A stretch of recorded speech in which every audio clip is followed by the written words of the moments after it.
Welcome to the Where to Hunt podcast, the podcast that connects public land hunting enthusiasts. This is episode number 39. I'm your host, Eric Clark, and today is June 5th, 2017. This episode is titled Hunt Work-Life Balance, and we're featuring guest Sam Ubel of the Hunt More app, the Fish More app, Chase Nation, and also a filmer and hunter with Whitetail Adrenaline, as well as Wisconsin Whitetail Pursuits, among many other things, such as being a family man and a genuinely good person and guest speaker at different hunting events. So he's a pretty busy guy, so I really appreciate him having taken the time to come hang out at my place here and record this episode.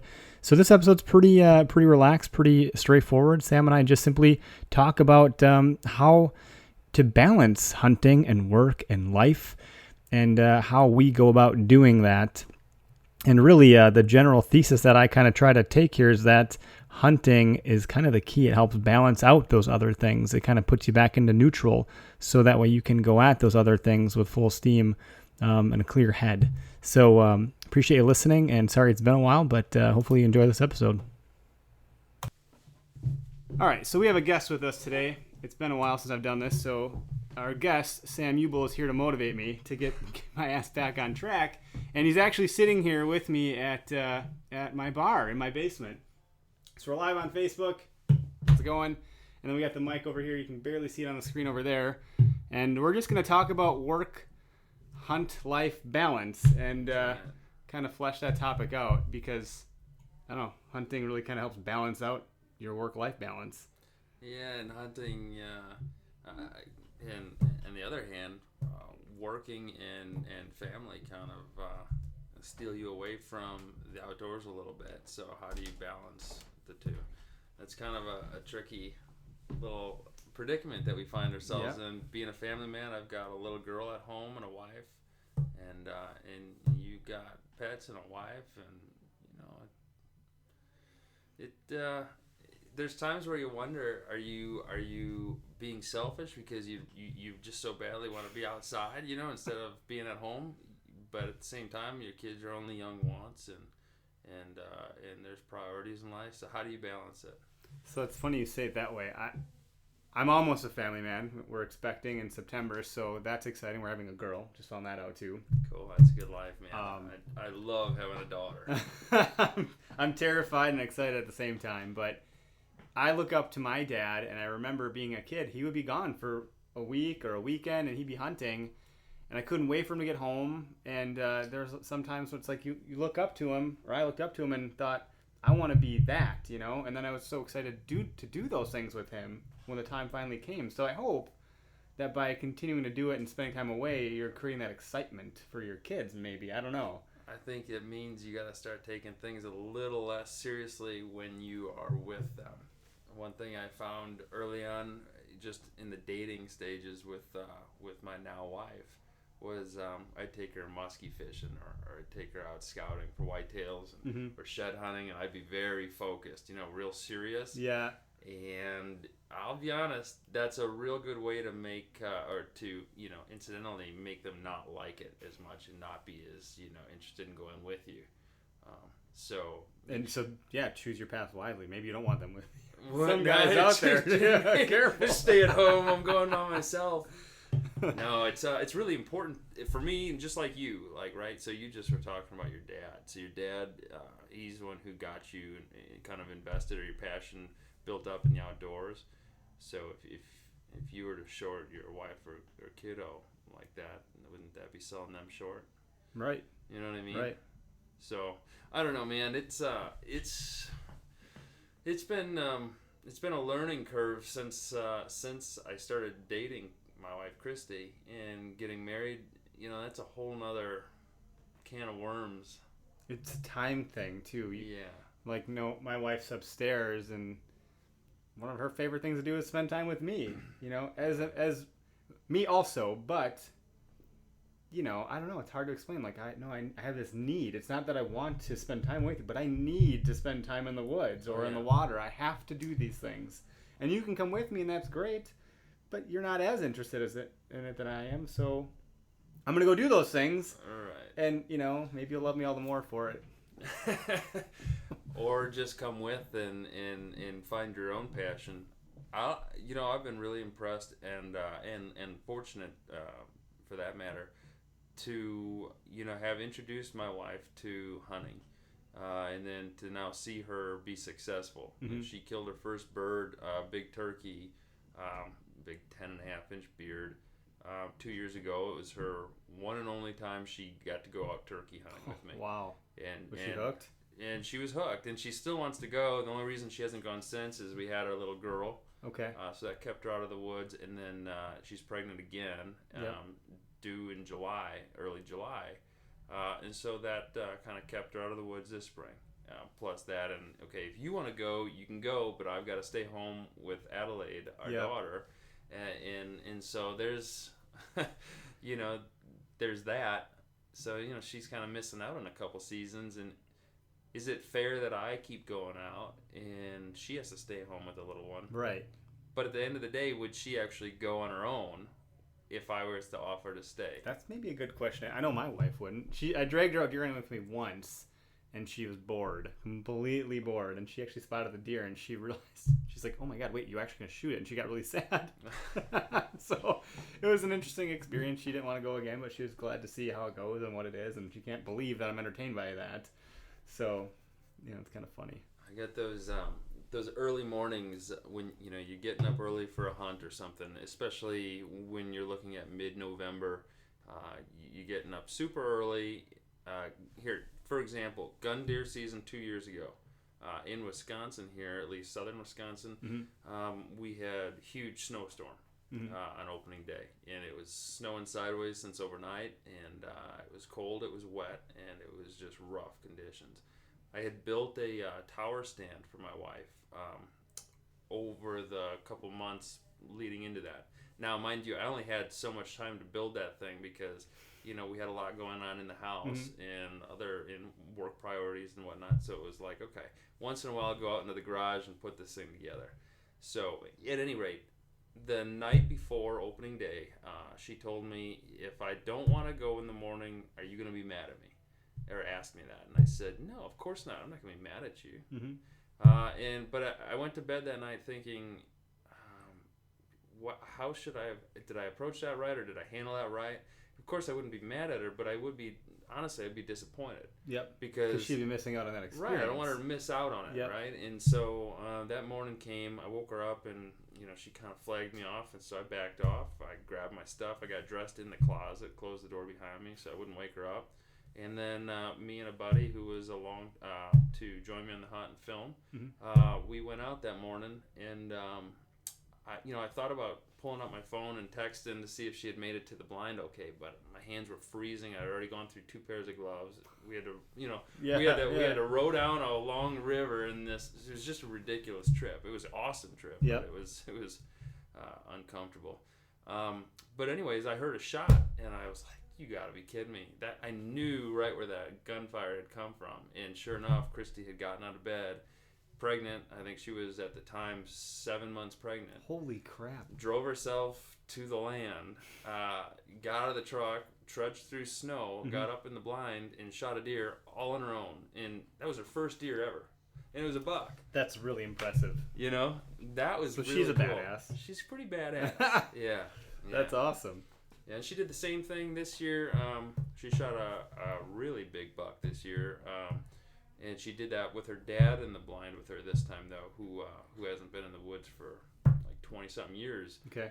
And that's relevant here because I said, why haven't you been hunting in over 20 years? And he said, I used to love hunting, Sam, but as you get older and you have a family, you kind of just get away from it. Mm-hmm.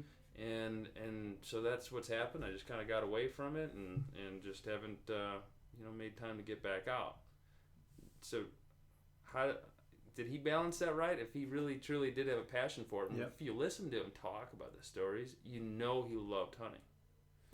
So why would you just let something like that go? Slip away. You wonder. How old is he? 62. Apologize if he's listening and he's pissed that I just told his age, but he's probably okay with it. Just check this gain here. Make sure it's working. I think it's good. I wonder what I'll be like when I'm 62. I haven't lived. Well, I'm 31 now. I've been hunting and I've been in the outdoors since I was like 5 or 6 years old. Dying to have the opportunity to hunt, and that's part of who I am. So it's like, yeah, I don't know. You just wonder if you get old or achy or your joints don't work as well. You just wonder what you can actually be capable of doing. But I've seen a lot of old timers in the woods. I don't know. They just go and go and go. Yeah, my grandpa, he was always up for going up until he was very old. But he slipped. He was walking through snow. We were hunting in Wapaka on the family's 40 acres there. And he stepped on a log that had a little bit of snow on top of it. Yep. It was fresh snow, so it was wet. And the bark was off. It was old, I think, probably elm tree or something. Mm-hmm. So no bark on it. Super slippery. And his foot went right out from under him, and he fell, and he dislocated his shoulder. And that was the last time he went hunting. So it took an injury for him to say, you know what, I'll eat the deer. You go and harvest it. But yeah, I don't see myself getting out of the woods. If anything, I see that, okay, of course, my time is limited now with a family. And it'll be that way for a few years. But as many people as I talk to that have been through the same thing that, I'm going through and you're about to experience, says, don't even worry about it. Don't even worry about it at all, because right now just enjoy the kids. And then as soon as they're old enough to, handle themselves and stay on their feet and come with you and, not jump out of the boat if you're out fishing, or, just and be able to walk well enough to get through the woods, you're going to have a heck of a good time showing them what motivates you to go hunting and fishing, what drives you, where's your passion come from. Same way your dad did for you. That's the way I look at it. But I will say, with a daughter, and you might have this fear too, because I know that when we were pregnant with Adelaide, I was very concerned, and I still am, because I have no idea, because she can't speak English yet, right? Being a girl, I wondered, is there potential that, she's going to, not want to go get dirty, and she's going to want to, just be really girly, or is she going to want to be girly and yet still be kind of a badass and go do stuff like mom and dad do? And I was worried about that for a while, but I don't know if I'm really worried about it anymore, because when I think about how my wife is kind of taken on the whole passion for the outdoors, I don't really see Adelaide straying too far away from something that mom and dad collaboratively love. So sorry about this. No, that's okay. What is that? Is that part tiger and part lion? That's George. He likes to be where the action is. I'll do logo design and he'll sit on my lap like a child. Yeah, it's weird. Anytime I'm editing film, Adelaide comes and sits on my lap, and she just wants to press that keyboard. No. And it's like, no, don't do it. Yeah. Ruin hours of work. Oh man. But this topic is such a good topic that I think that there's probably a bunch of people that can relate to. And we don't have the answers. This is just something to talk about, because I think we all think about it. And I think about the different stages you have in life, right? Like, you're at a different stage than I'm at, but you were in this stage. And even previous to this, I can only talk about what I know and what I've been through. And what I've been through is that there was a point in time where I could do whatever the hell I wanted. I call it OFP, own effing program. And I was definitely OFP for a number of years, and so it's hard to shed that skin of I'm gonna go right now, because that's what I'm doing. I don't have to, but now I have to include my wife, my plans, or maybe as a guy that's taking his career more seriously, I have to get stuff done for tomorrow for work that just has to get done, so I can't go do that thing. So it's, I don't know, but then when you do have the time, you definitely got to take advantage of it. Yeah, you absolutely do. That is one thing that I could say, just for example, last week, Wednesday, I fish Wednesday night muskie league at Pewaukee Lake. And she just turned that down, that beer. Yeah, what are you doing? Get out of here. How could you turn down a sip of beer? Anyways, It was Wednesday night, Muskie League, and I hadn't been I was down in Kentucky fishing a tournament. Yep. We were filming that promo for the Fishmore app, so I got 4 days of fishing in, a week earlier, but I had been waiting all off season for game fish season to get here. So first time on home water, I cannot wait to go. So I get out on the drink, and here comes a monster storm. We only got like an hour and a half of fishing in before the storms hit and kicked us off the water. Lightning and everything. So we went back to Smokey's Muskie shop there, and we stood around talking and drinking beers and gabbing or whatever. And, I'm trying to crack smiles and laugh it all off. But at the same time, like, this was my day. Yeah. I knew that this next week, now this week, Yep. wasn't going to be the same kind of week. I can't go on Wednesday. I'd love to go on Thursday, but we might be driving up north, and to be with family. And so now maybe another 2 weeks are going to go by before I get a chance to get out fishing again. Well, the same thing happens during hunting season. Well, the interesting thing is, I feel like the seasons just fly by. Summer, it's like every weekend suddenly becomes completely planned out, and you're like, right. what happened to my summer? What happened to those days where I was going to do these things? And yeah, I've only been out twice fishing so far, and I actually got for Christmas, I hope this thing's actually picking up what we're saying here. It seems to be. I got an inflatable kayak. Holly and I got a 2-person inflatable kayak for Christmas as a gift. So I was like, all right, I'm going to blow this thing up, and I went out with a buddy on Neshota Lake over here, some little tiny lake. Yep. It's only like 13 feet deep. We didn't catch anything. And then so I said, we'll go to Oconomowoc River next time. I've always caught fish there. I've never not, whether it's smallmouth, pike, Sure. largemouth, rock bass, whatever. So I go there with him on that trip the same week, and we got nothing again. I was like, man. But to that same tune, it was like, man, it was just good to be out. It's just good to be out. I don't know how to explain it. Casting, getting that water in the line, It really be great with a fish on the other end. I'm not gonna lie, Yeah, but but that's who how I look at cares? hunting too. I'm a musky fisherman. I like to cast, man. When it comes to catching fish, I'm the wrong guy to talk to, man. So that you're affectionate about like the whole lifestyle of being a fisherman when you become a musky fisherman, because the catch rate is gonna go and plummet, compared to what you're used to. Not to say anything's easy, so I don't want to make it sound like anything else is easy, but I'm just saying we go a lot of fishless days, and but when you get that one, it's worth it. It's so worth it. You forget all the time invested before that. Yep. But you know what? Back on, you might want. There's some questions popping up there guys. too, by the way. That one, yeah. Let's see here. How are we doing on battery? If I move it here, you can only see one of us, so he's better looking, right? What's going on, Roman? Uncle Greg, Jeremy, Ben. I know all these names. Yeah. Yeah. So, back on topic. So there's times where, okay, put yourself in a tree stand for a second. Sun is going down, and you catch that portrait in the sky that is indescribable. You couldn't even put words to describe it. Right? It's so beautiful.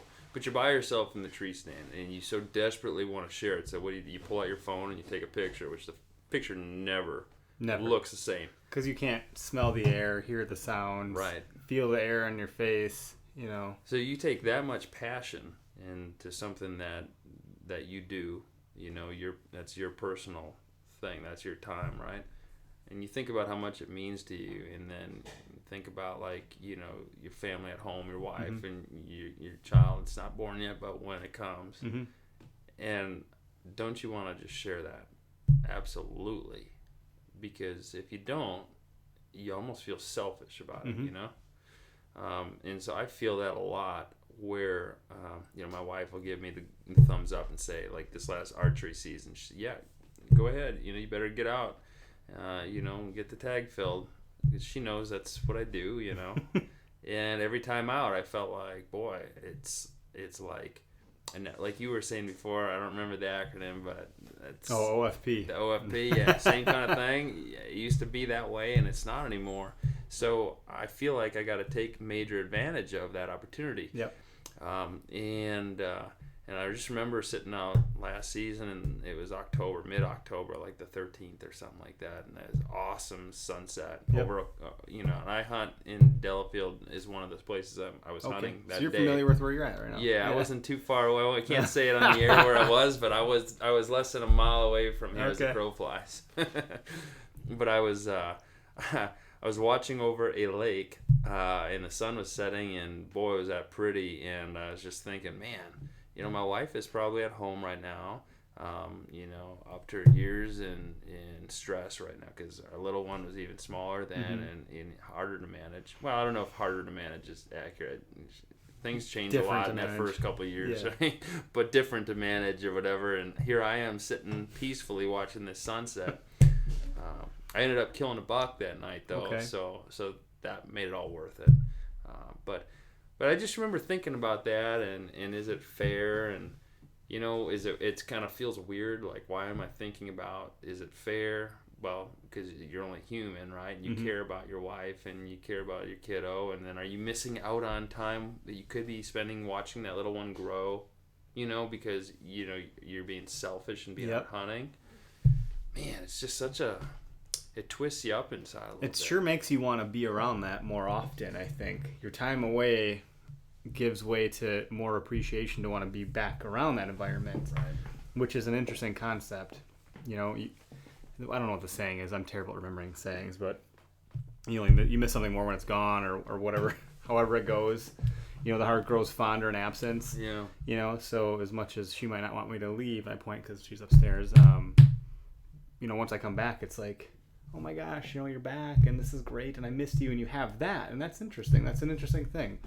Yeah. And then if you bring meat home, you kind of feel like, you feel a little bit like a man. You're like, I brought some freaking meat home. I'm providing. This is, gotta make a mixer, and then she'll just make fun of me, but you're not really a man. You killed a deer. It's pretty helpless. It's not like you stabbed a lion in the throat or something, but either way, a sense of accomplishment. Yeah, a sense of accomplishment. You know what you put into and it, and pride, and there's something to that, I think. Yeah, the bounty of a day on the woods. Bring it home to your family. So, yeah, I don't know. How's it all balance out? It just kind of...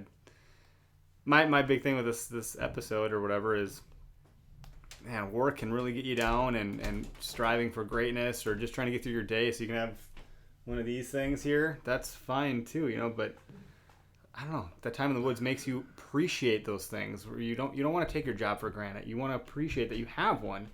There's guys that'll piss them on all day long about their job or their work or their career or their boss. But at the end of the day, it's something you should be grateful for. You're able to pay for your bow, your arrows, your camouflage, your scent killer, your beer, everything else. So it's like, that time in the woods gets you to ruminate and think on things that you wouldn't otherwise because it's silent. There's two different types of common work, I think, in at least... in the Midwest, and I'm sure it's like this just about anywhere, so I don't know why I really referred to the Midwest. That's what we know. But really, you got, the guys of the trades, right? And then you got office. Yep. And a lot of my friends are in the trades, whether they're in construction or electric. Welding. Or all that. So many different things, but they all get up like 3 or 4 hours earlier than me, and they're to work 3 hours earlier than me. And they get to leave work 3 hours earlier than me. So it's like, so I get to work and I start at say 7:30 or 8:30 or sometimes 9, depending on the day or whatever the reasons are. But that doesn't mean that I get to go home at 3:30 or 4 or even 2 o'clock. No, it means I'm there till 5 or 6, sometimes 7 o'clock at night. And in November, especially in Wisconsin, I don't know when it gets dark quick. It gets dark at 4:45. Mid to late November. Yep. During the rut.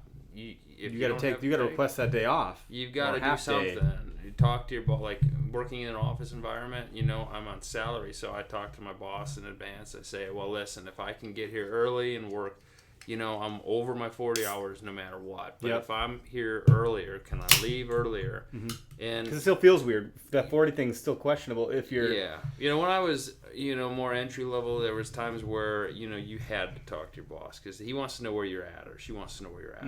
And now I'm at a point where I could probably get away with managing my own schedule, but I still like to be transparent about it because I don't want to People rely on you. They're going to email you, expect a response. Just an added stress. It's like, okay, I wonder if anybody noticed I'm not there. Maybe there's an email and I'm not responding quick enough. And I do have a business cell, so I can check my emails, but that's stressful in itself. And usually, if I'm leaving early work to get to hunting, I'm driving, so I'm not going to be on my phone doing emails. Yep. And when I get there, I'm usually swapping out my work clothes for my hunting clothes. Sure. To get into the woods, enough time to have at least an hour to hunt. And which, by the way, then you're limited to not too far of a trek in, which kind of can bum a guy out. Unless you got some easy peasy walk down the edge of a field, go hunt a field edge or something. But a lot of times, especially public land hunters, if you're going to go spend time in the woods, you might as well make the most of it and up your odds. Well, in order to up your odds on public land, you got to put more work in. Right. Which means you need more time, because it's not so easy to access those hidden pockets if you're, not necessarily hidden pockets, but those pockets that aren't touched as much. If you're just, racing out from the parking lot, it's not like that. So you got that going on, and in the back of your mind, you're stressed about work, and now you're already kind of stressed about hunting almost. You're already flustered. Be that way. Yeah, no, you shouldn't fish angry. You're stressed out. You shouldn't. Ken Jackson wrote a book called "Never Fish Angry." I feel like I should probably read that one. It's about musky fishing in the North Woods. Well, that's where he's from. Anyways, guides up there, but that's beside the point. But yeah, so you're out in the woods and you're already stressed about work, and then you add in the stress of knowing that you're being kind of selfish, going and sitting in a tree or whatever. If you're hunting on the ground, it doesn't matter. Doing something that you love while the person that you love might be at home waiting on you to get home. And sometimes, you don't get home till late. By that time, they've already maybe worked a full day. So they're already exhausted when they get home from work, which takes their mood from up here to down here. Right. And when you're unaware of it, too, you walk in there, you're like, uh-oh. Yep, and now you just got to relax, and you're walking in like, oh, man, finally got the work stress off my back. I had a great day. Yeah, and they're just like, yeah, well, I have the work stress on my back, and I have, sitting here waiting on you on my back. And, that can make kind of, for a touchy situation. It's, but it's not like it's bad. No, absolutely not. It's not to complain about. It's good that someone's out there caring about you, wondering where you're at, and actually... Right. You're so valuable that when you are around, when you're not, it's more for them, right? So that's the struggle. Boy, I wish we had like a call in or something. I'd love to hear some people. I've done it that way. I'd love to hear some people's. I have like a Bluetooth speaker. Gosh, it would be. I'd have to kind of pause it, but I've done the call-in show. Let's do something like that. Stand by. Talk to these guys here. So you got four viewers. I'll just pause this for a moment.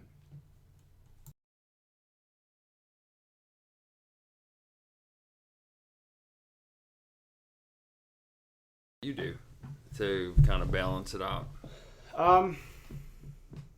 Make sure this is going here. Sorry, bud. Yeah, looks like it's going. The things I do, gosh, I just I'm the idiot that bites off more than you can chew and chews it anyways. I'm a little bullish that way. I'll just sleep less, work more. I don't know. I get pretty weird, and then when it's something I'm passionate about, especially hunting. Actually, hunting and fishing are probably the only two things that I will happily, gladly, excitedly wake up at the ass crack of dawn without a care in the world, having had trouble falling asleep because I'm so excited, so I got even less sleep than normal. Sure. And I'm good to go. But trying to get up in the morning at 4:45 to go to the gym? Nope.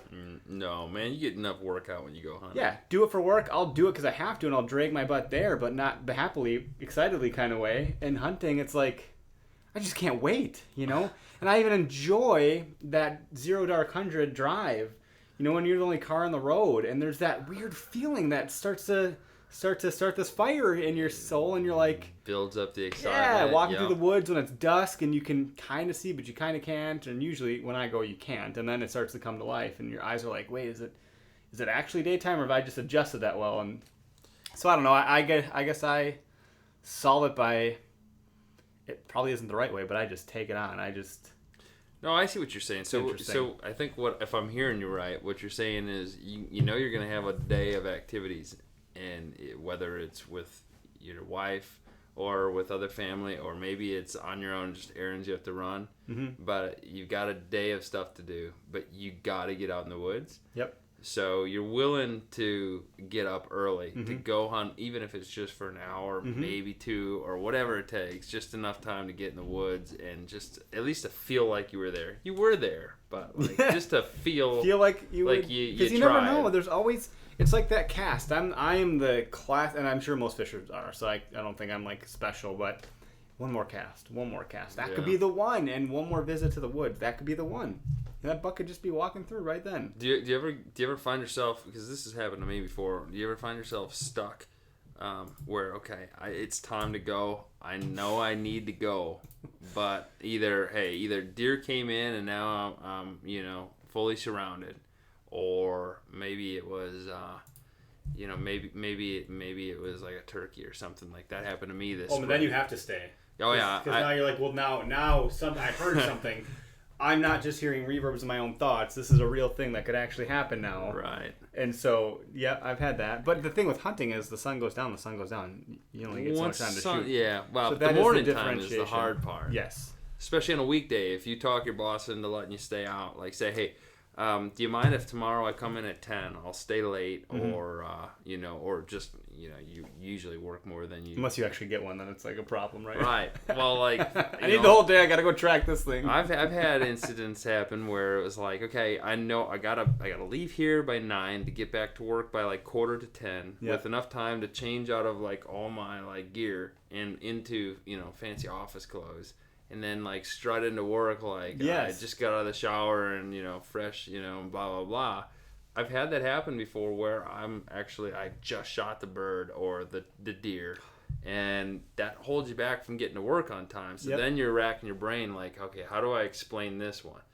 How am I going to get out of this one? And 9 out of 10 times I can only think of like two instances in a job I used to have where I had to like really answer to somebody who he was a bit of a micromanager, if I'm honest. Sure. And I'm okay saying that, live. It's fine. He's I think retired now, so unless he comes out of retirement, of him hearing this. yeah, and he doesn't really care for hunting or fishing for that matter. So maybe you know what? And hey, maybe that's why he was so hard on me when I take time off to go do those things. But yeah, I mean, I shot a deer. Was that 3-4 years ago now, and it was right at sunset. There was minutes left of shooting time, and that was the spot that's about a mile away from here. Yep. And that deer left a massive blood trail, but we followed it. I would say probably, I think it was 150 yards. And there was no deer. How could there be this much blood and no deer?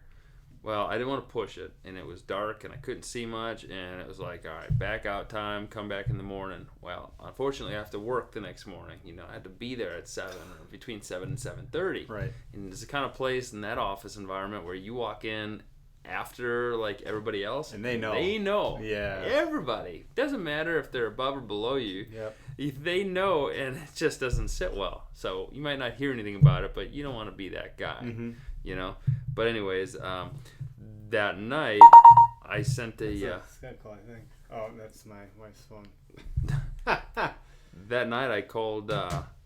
I called my boss real late, like on his business cell, and left him a voicemail. Well, first of all, he wasn't too happy about like the 11 p.m. call, to tell him I wasn't going to be in on time and I was taking a half day. But the other thing that he wasn't too proud of me for doing was actually coming in late, because the next day, even though I said I was taking a half day, I didn't come in until like 2 in the afternoon. So he pretty much took a whole day. Yeah. Yep. So he sat me down, we had this long talk, and I won't get into the details of that, but it was ridiculous. And finally I was just like, listen, I shot a deer last night. I needed to go look for it. I've been out there in recovery mode. He doesn't like hunting. He doesn't like killing animals. Don't care about it. He definitely didn't want to hear that the reason I was missing work. It's my vacation day, though, so why does he care? I don't know, but it's such his life, and we all kind of deal with that at some point. Yeah, I got a boss right now who's the owner of the company I work for, and he's a great guy. So if he listens to this, I'm a little brown noser here, but he's trying to set up time for me to actually go bow hunt more. So he's like, I'm trying to work something out here so you can get bow season off. He's got like, the right idea. Yeah, and he's a bow hunter, so you're gonna have to keep working for him. You're gonna have to definitely keep working for him. So that's a neat thing. So work-life balance, right? Depends on what you do for a living, who you work for doing it, and how much they'll understand what you're going through. Yeah. But I honestly think, I don't know, I had a boss that was into the micromanagement and, to a degree, but a real motivator. But I was a producer, so he wanted me there making him money. That's just how it was. And I feel like, at some point when you bring in enough, you kind of earn it. Hey, man, I've done these things. I did this. Here's what I brought in. I'm out. Don't bug me. I'm going hunting. You want me to come back with a clear mind and produce more? I'm going to go do this thing, and you're going to have to just be okay with it. Yeah. But of course, I'm in front of that person. That's not the way. That's not the tone of my conversation. I was going to say, that sounds that's the back of my mind. That's the objective, and then how the delivery is a bit different. That's the conversation I have with my buddies as I drive to work. I'm like, I'm gonna let him know what's up, and I get there, hey, I'm like, boss. That's what happens. I'm just wondering if you'd be so kind.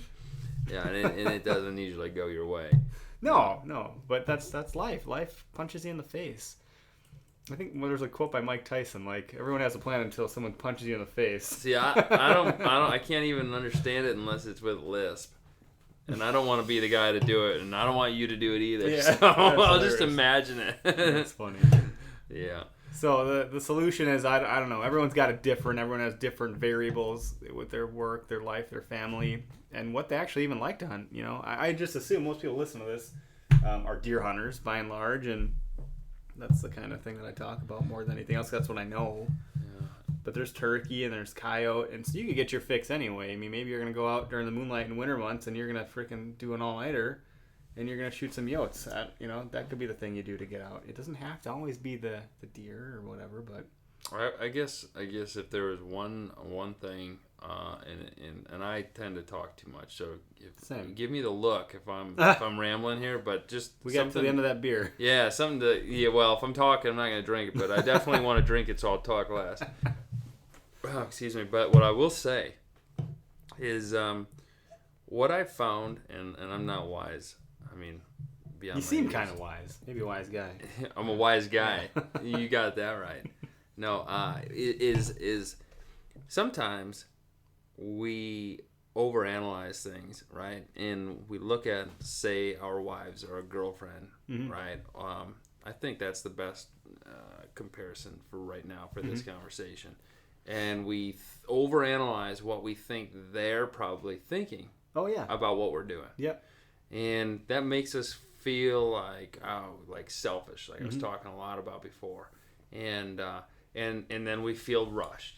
And when we feel rushed, sometimes we get stressed. And when we're stressed, sometimes we get agitated. And then, next thing you know, before you walk out the door to go hunting, maybe just your internal stress that you built up on your own because of your own mind overanalyzing what she might be thinking, right? Might cause an argument, or just you don't leave on the best terms, and you come home and what do you know, dinner's out or cookies are made and she's happy to see you, and you're sitting there thinking to yourself, well, son of a gun, I misread that one, I miscalculated, and then you feel like a dumbass, and rightfully so. Most guys do, right? Most guys are, but I think and now I'm 2.5 beers in here, sure, right? And that's not many, but I'll be honest, I'm not sure if this makes sense, but I'm going to say it anyways. I think that it's us overanalyzing that causes the stress, the hiccups. I think if we really were to, in a sober mind, stand back and watch as an outsider looking in at that whole thing going down, I would say that whether you're a male or female that has this passion, because I know an awful lot of women and girls out there that are addicted to hunting and their boyfriends or husbands aren't, right? And they still have that drive just like any man does. They must have had good dads. But yes, exactly. But the point is typically, whether or not your spouse or your boyfriend or girlfriend is a hunter or a fisherman themselves, they fell in love with you or found interest in you, whether I don't know if you're in love or not yet, not you. I know you are. But I'm talking about anybody listening, right? Yeah. They fell in love with you for a reason, and they knew you were into the outdoors when they met you, So of course they, advocated. Right. That's something that drew them to you, right? That was a thing that you did. That's a flag you carried. Right. And that's something that makes up your makeup and your character and who you are, and that feeds into what they like about you in some level. No, and there's a lot of level there. That's a high level because and if I take the white gloves off and be transparent for a second, I'm not gonna pretend like there hasn't been times, and I've been with my wife now. We'll be going on 14 years, so we've been together a long time. Not married that long, but together that long. It's a long time. And there's been arguments or discussions, not necessarily like yelling matches, right? Sure. But discussions where sometimes you focus so much of your attention on hunting or fishing, and me looking at it, I'm thinking, okay, well, she's saying that I don't pay attention to her, and that causes a little bit of a breakdown in communication at the moment, right? And admittedly, there's been times in my life since we've been together where I've looked at what I do and how much time I put into it, and thought about, is it really worth it? Well, hey, what if I just sell all my fishing gear? What if I get rid of all my hunting gear? Because this means the most to me, right? And then what would that make things better? And no, I think if I ever sold my hunting gear, and I think if I ever got rid of my fishing gear, I think my wife would probably leave me, because she loves that about me. And I was too damn blind to see that, because I looked too deep into it. I just thought that me spending all this time away from her out in the woods, was a problem. Like I was being selfish, and she was mad at me for it, but she wasn't. There's, I'm just going to turn this camera here for a second, but there's a lot of people that I know in my social circles, friends of my wife, people that I know, family members, relatives, people, coworkers, that I've heard it. I've literally heard, he spends so much time in the woods, it's going to be a problem when we get married, thinking that maybe you're going to fix that. And it's like, that's who you're marrying. That is not a problem. That is who that person is. And some guys take it, like I said, the OFP. I mean, they're out hunting every animal, fishing for every fish at every season that happens throughout the whole year in the state of Wisconsin or elsewhere. And there's always something in season. You could always be hunting.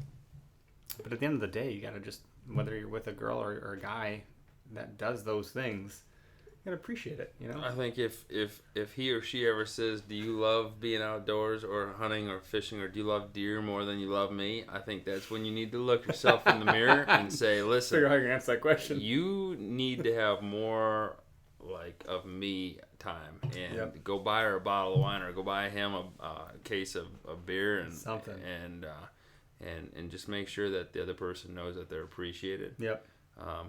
Because they fell in love with you for a reason. But to that person, it's like, you gotta let that. There's got to be some independence too. Oh, absolutely. Everyone's got to have their hobby, and if you're dating someone, or you're married to someone, or you're with someone that their hobby is the outdoors, there's plenty of outdoor activities that cross over, like morel mushroom hunting, right? Like my wife and I went morel mushroom hunting once, and that was awesome for us to go do that, because it's a hike in the pretty woods. Chill. You're just walking around looking for mushrooms. No big deal. You're not killing any animals. Right. You're just spending time outside. We love canoeing. We love kayaking. We love hiking.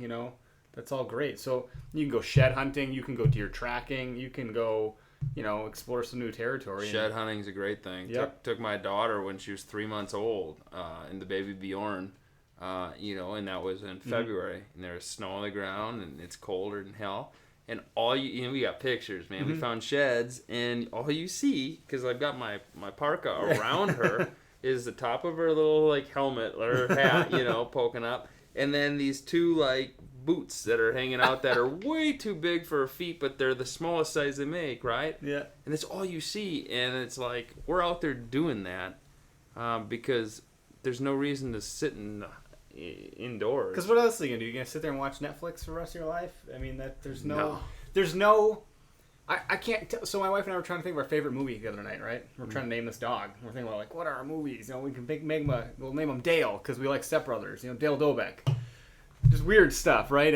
And I'm like, man, I can't remember the last movie we even saw. But I tell you, I can remember Prestige. Yeah, Worldwide. Worldwide. I can quote every line of the movie. Our first conversations were strictly quotes of that movie, back and forth in form. But no, it's like you're not gonna. I can't remember the last movie I watched or show that I burned through on Netflix, but I can remember every detail of every hunt I've ever been on. So I just think that those memories are far more impactful and impressionable and mean more to have that experience rather than just sitting around and doing something. You got to have that too. Like, we'll play cribbage, right? That's a fun game. It's nice to have the dialogue. It's great. We keep a scorecard. So, I'm the winner in the family, But that's a brag about ruthless about it too. No shame. You lose, I win. You suck at life, I'm awesome. You just bury your nose in that loss, but the day I lose, I'll hate it. So, anyways, cards. there's no skill to cribbage. I don't know, but I don't even remember how to play. It's been a long time since I played cribbage. I know that my grandpa and my uncles and my cousins would play it at Christmas time, and it used to drive me nuts. You guys go sit there by yourself and play that damn game, and I'm gonna go peek at the gifts in the other room, but I'm not gonna be playing cribbage. But even that stuff, then we get into like we're opening a whole new can of worms, like gun season, tradition, and the cabin, and what you do when you're there, and we introduced Cards Against Humanity to my dad a couple of years ago, and he just loved it. Sure, there's all kinds of great conversation that happens around the card table. Oh yeah. So that's fun, right? Usually the conversation when I'm playing poker or something is like, you son of a gun. You're taking all my money. I hate this game. Yeah, don't ever play in between the sheets. It's between cards and chess I don't like, and I think it's chess that I really despise because it's so limited just to those two people. Correct. You're so much thinking that you're not going to be talking. Hey man, I thought we were hanging out. No, I'm playing chess with so-and-so. It's like, whatever, man. I'm going. That sucks. Cards, at least everybody can get in, an ante up or whatever. Is that the right? Ante in, pony up. I don't know. Whatever. Well, thanks for listening, guys and gals. We'll I don't know, end your suffering of us yammering on here. Hope you found some value in the podcast in this episode. Sam, give yourself a plug here for everything you got going on. Get closer to the mic still. Sure. Yeah, if you guys, anybody listening right now, if you've got a true passion for the outdoors, if you're a hunter or a fisherman, every season is a journey. Capture it well. Visit the Hunt More or the Fish More apps available on iOS at the App Store today, and then coming this summer, the Android version of both the Hunt More and Fish More apps will be available. Is there a website? How do they find it? Yep, it's fishmore.io or huntmore.io. And just like it said, it's one word. So Fishmore, one word, and Huntmore, one word. Cool. .io. Cool. And then what else you got? Please do check out Chase Nation. Absolutely. Chase Nation, all about adventure hunts, do-it-yourself hunting, public grounds, some private. And it's it's 100% fair chase, do-it-yourself adventure hunts. And if you want to see some guys get down with it and get in a boat and paddle to some hard-to-reach destinations that other guys aren't willing to put in the work to get to, you gotta tune into Chase Nation because that's what we're doing, and we are running film the entire time. That's awesome. Yeah, man. Cool. Check them out. I'll give myself a shameless plug later.